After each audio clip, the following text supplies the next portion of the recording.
ýaly Türkmenistanyň bir kanun halk maslahaty bir kanun saýlaw geçirýändigi barada çağırış edipdi.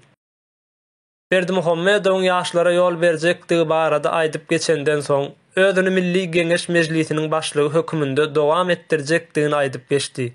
Bu bir kanun saýlawy Berdimuhammedowyň daşarky ýoldaşlaryndan biri bolan Gazagystanyň prezidenti Kasym-Jomart Tokaýew Berdimuhammedowyň adatdan daşary bir kanun prezidentlik saýlawyny goldady.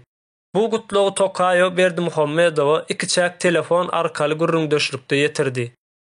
Tokaýewiň Berdimuhammedowa çuňur hormat goýýandygy we adatdan daşary prezidentlik saýlawyny goldaýandygy görnüşindäki habary Gazagystan prezidentiniň habarlar gullugynda aýdylyp geçildi.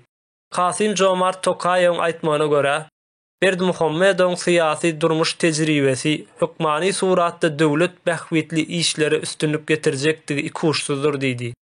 İki çäk telefon arkaly gepleşiň dowamında geçen ýyldaky ara alınıp edilen maslahatlaryň we iki ýurduň arasyndaky ädilen sepgitleriň gürrüňdeşligi dowam etdi.